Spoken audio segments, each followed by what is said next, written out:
Hello everyone. तो जो economy का पार्ट 1 और पार्ट 2 कंप्लीट हो गया है, अब अगला है पार्ट 3। आज पढ़ते हैं और पार्ट 3 में स्टार्ट करेंगे कृषि सुधार। जो कृषि सुधार हुआ है वो 2014 के बाद का पढ़ना है और जिसमें पहला पॉइंट है मृदा स्वास्थ्य कार्ड योजना। तो मृदा स्वास्थ्य कार्ड योजना जो है ये कब हुआ? 19 फरवरी 2015 को ये शुरू हुआ राजस्थान गंगानगर जो सूरतगढ़ में है। और इस कार्ड का जो उद्देश्य क्या रहा है? देश भर की कृषि की सेहत का ध्यान देकर आवश्यक तत्व उपलब्ध कराना। ये मृदा स्वास्थ्य कार्ड योजना जो 19 फरवरी 2015 में आई, मृदा स्वास्थ्य कार्ड योजना। डेट पूछ सकते हैं।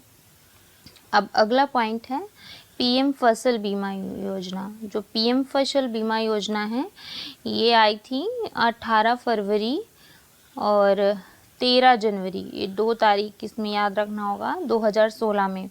तो पीएम फसल बीमा योजना 2016 में, जिसका उद्देश्य था भारतीय कृषि बीमा कंपनी द्वारा प्राकृतिक आपदा में बर्बाद हुई फसल के लिए मुआवजा उपलब्ध कराना। जिसमें क्या होगा, अगर 33% फसल नष्ट हो जाएगी तो इसका फ़ायदा मिलेगा और रबी की फसल का 15% मिलेगा और खरीफ की फसल का 2% मिलेगा। अब अगला है operation green mission. Operation green mission क्या है? श्वेत क्रांति के आधार पर ही आया operation green mission. Operation green mission है ये वित्त वर्ष 2018 से 19 में चला और इसमें क्या था, टोटल 25 उत्पाद थे। टीओपी टमाटर मतलब टोमेटो, ओनियन, पोटैटो और 22 और उत्पाद थे। इनकी कीमतों को स्थिर बनाना इस ऑपरेशन का मिशन था, ऑपरेशन ग्रीन मिशन, और 2018 से 19 वित्तीय वर्ष में चला। अब अगला है पीएम किसान सम्मान निधि। ये शुरू हुआ था 1 दिसंबर 2018। ये पहला था गोरखपुर में शुरुआत हुई 24 फरवरी 2019 में। इसमें क्या होता है कि एक वर्ष में 2-2 हज़ार की 3 किस्तें किसान के खाते में भेजी जाती हैं। कुल 6,000 रुपये साल में मिलता है। और इसके बाद इसमें 4 माह में एक किस्त आती है। जिन किसान के पास 2 हेक्टेयर या इससे कम ज़मीन है, ये पीएम किसान सम्मान निधि का फ़ायदा उसको मिलेगा। अब अगला पॉइंट है कि कृषि निर्यात नीति। कृषि निर्यात नीति आई 2018 में।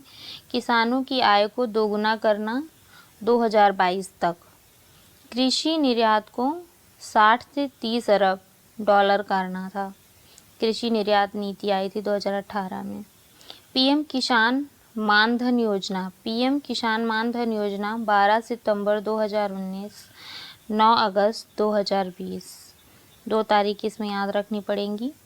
और ये झारखंड राज्य से शुरू हुआ मानधन योजना, किसान मानधन योजना झारखंड से। इसमें क्या था, किसान को बुढ़ापे में 60 वर्ष की उम्र के बाद पेंशन का प्रावधान रहेगा।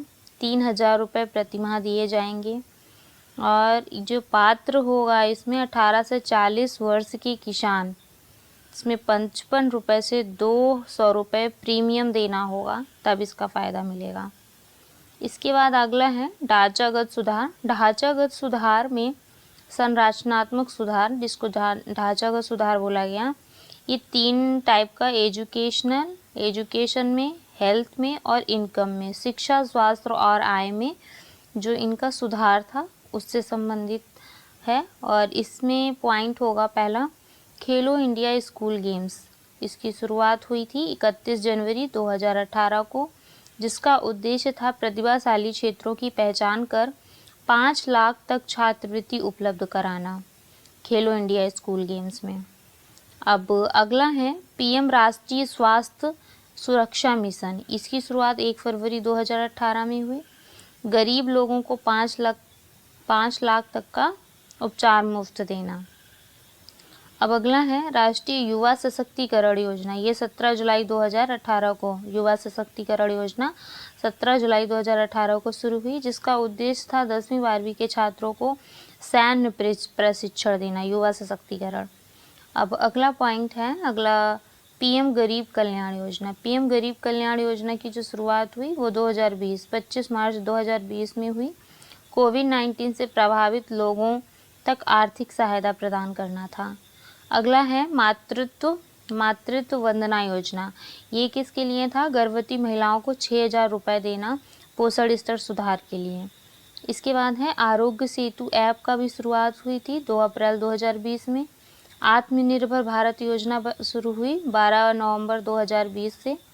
कोविड-19 से उभर रहे भारत में रोजगार को बढ़ावा देने के लिए आया। अगला है नई शिक्षा नीति, जो कि NEP 2020 बोला गया। और ये क्या था? ये मसौदा तैयार किया था के कस्तूरी रंगन समिति ने, जिसमें मॉडल था 5, 3 + 3 + 4 का मॉडल था। अब अगला है make in India. Make in India की जो शुरुआत हुई थी 25 सितंबर 2014 को हुई थी। इसका लोगो जो था वो लॉयन था। उद्देश्य था 2014 से 20 तक GDP विनिर्माण क्षेत्र का योगदान 16 से 25% करना और राष्ट्रीय कंपनियों के उत्पादों को प्रोत्साहित करना। अगला है स्वच्छ भारत मिशन। जो स्वच्छ भारत मिशन है, इसकी शुरुआत 2 अक्टूबर 2014 में हुई। इसका नारा था एक कदम स्वच्छता की ओर। इसका उद्देश्य था 2014 से 2019 तक भारत को स्वच्छ बनाना। अब अगला है सांसद आदर्श ग्राम योजना। ये इसकी शुरुआत हुई 11 अक्टूबर 2014 से और सांसद एक गांव को गोद लेना था, जिसमें 2019 तक 3 गांव, 2024 तक 5 इनका विकास करना था। पहल योजना की शुरुआत 1 जनवरी 2015 से हुई थी, जिसमें LPG सिलेंडर की सब्सिडी सीधे बैंक खाते में ट्रांसफ़र करना, ये पहल योजना से संबंधित है, सब्सिडी से। सॉरी। अब अगला है PM आवास योजना। PM आवास योजना की शुरुआत हुई 20 जून 2015 में, जिसका उद्देश्य था 2022 तक शहरी क्षेत्रों में 2 करोड़ आवास उपलब्ध कराना। अगला है PM उज्ज्वला योजना। PM उज्ज्वला योजना जो शुरू हुआ वो 1 मई 2016 यूपी बलिया से शुरुआत हुई। उज्ज्वला योजना 3 वर्षों में 2019 तक 5 करोड़ गरीब महिलाओं को LPG सिलेंडर उपलब्ध कराना था। बाद में इसका संशोधन भी हुआ, इसमें 8 करोड़ लोगों को उपलब्ध कराना था। अगला है कौशल विकास योजना। कौशल विकास योजना की शुरुआत 16 जुलाई 2015 को ही, स्किल डेवलपमेंट करना यूथ में। अब अगला है PM जन आरोग्य योजना। इसकी शुरुआत हुई थी 23 सितंबर 2018 झारखंड राज्य से शुरुआत हुआ आरोग्य योजना, जन आरोग्य योजना। आयुष्मान भारत योजना भी इसी को बोलते हैं जन आरोग्य योजना को। आर्थिक रूप से कमज़ोर लोगों को स्वास्थ्य बीमा उपलब्ध कराना 5 लाख तक का। अब अगला है RBI पढ़ लेते हैं, रिजर्व बैंक ऑफ इंडिया। इसके फर्स्ट जो गवर्नर रहे हैं वो रहे सर ओसबॉर्न स्मिथ 1935 से 37 तक। अब अगला रहे हैं सर जेम्स टेलर्स जो 1937 से 43। इसके बाद CD देशमुख 1943 से 1949, ये भारतीय गवर्नर रहे हैं। CD देशमुख RBI के पहले भारतीय गवर्नर रहे हैं। और अगर सिर्फ गवर्नर पूछा जाए पहले